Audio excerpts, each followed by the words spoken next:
If your current HVAC system is getting old or it's not working anymore, you're likely getting estimates for a new system from local companies like Fox Family Heating and Air. It's wise to get a few quotes from different companies all around town. Just be careful.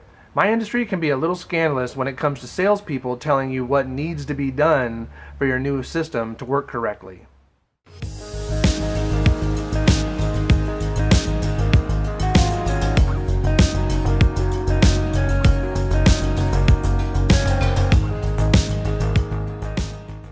One of the details I ask people when I come out for a new AC installation is how the air distribution around the house is.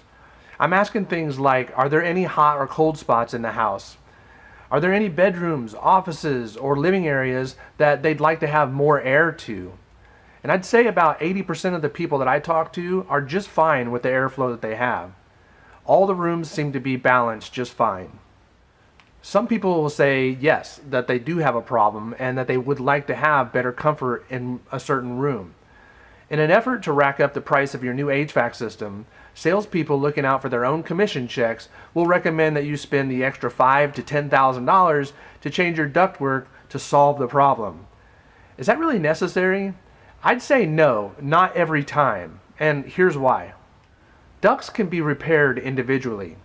You don't have to replace every duct in your house to get better air to one or two bedrooms.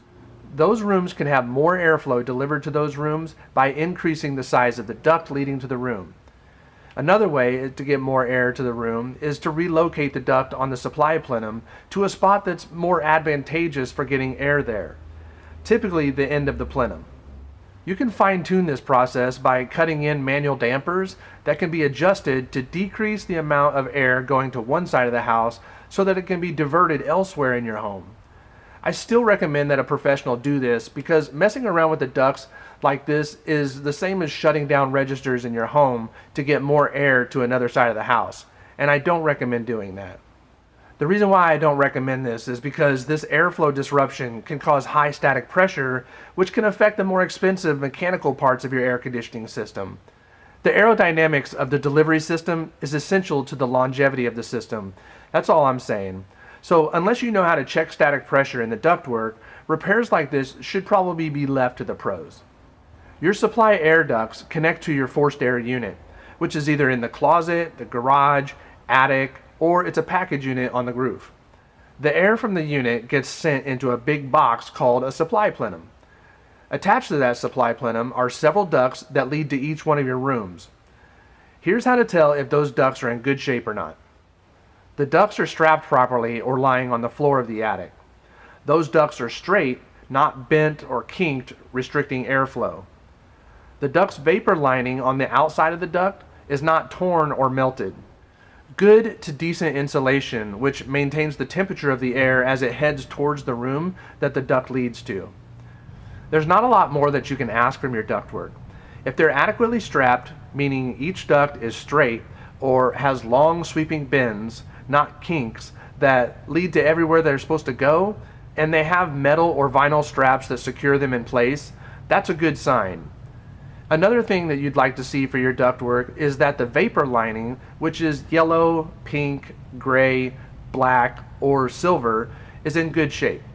Ductwork has an R value to insulate your duct to a set standard. 30 to 50 years ago, those standards were not as high as they are today. So ductwork has evolved in the performance through the following stages. That yellow and pink wrap is actually insulation. They may or may not have a clear wrapping around them either. This wrapping is the vapor lining.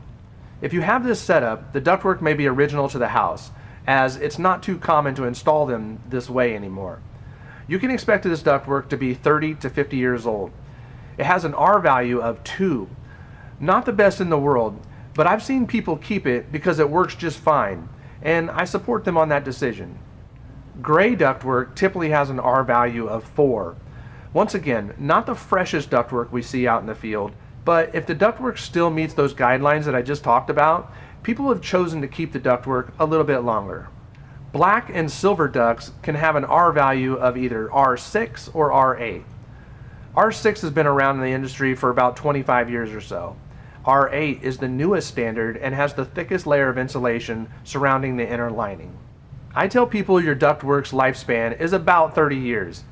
Some people replace them every time they get a new system, but most of the people I sell equipment to don't. That's because it's impractical to do so. Yes, the higher R value of the ductwork, the better performance you'll have.